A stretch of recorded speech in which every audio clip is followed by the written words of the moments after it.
Postal ballot counting will start first. So on all centers in the country, it will start first. No doubt about it. After only half an hour would start the EVM counting.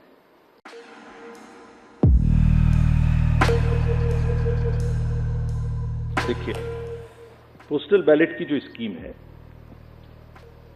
उसका rule है 54A, which was introduced in 1964 in the Act. उस समय में बहुत सारे postal ballets नहीं थे.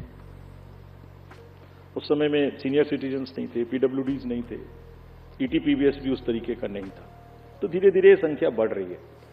और for an inclusive election it is necessary that we extend this facility.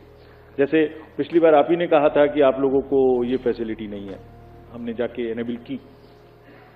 सबको मिलनी चाहिए, एसेंशियल सर्विसेज वालों को मिलनी चाहिए. लोग कहते हैं हमसे हमें वोट देने का अधिकार क्यों नहीं. नर्सेज, डॉक्टर्स, बहुत जगह से बात आती है. हम we are trying.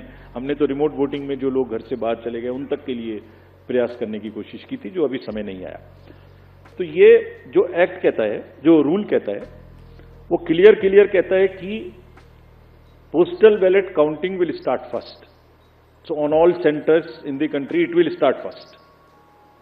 No doubt about it. After only half an hour would start the EVM counting. So there are 3 countings which are happening simultaneously, and it is happening. It happened in 2019. It happened in all the 2022 elections of the states held thereafter. It happened yesterday also in case of Arunachal and Sikkim. हम mid course नहीं बदल सकते कुछ भी. और क्यों नहीं बदल सकते? Because it is compliant with the rule. क्या कहता है कि तीनों स्टार्ट होंगी और उसके बाद निर्विरोध तरीके से लास्ट तक कंटिन्यू करेंगी. पोस्टल की तरह चलेगा, ईवीएम की तरह के चलेगी. जैसे ईवीएम खत्म होगा वैसी 5 वीवीपैट की पर्ची का गिनना शुरू हो जाएगा.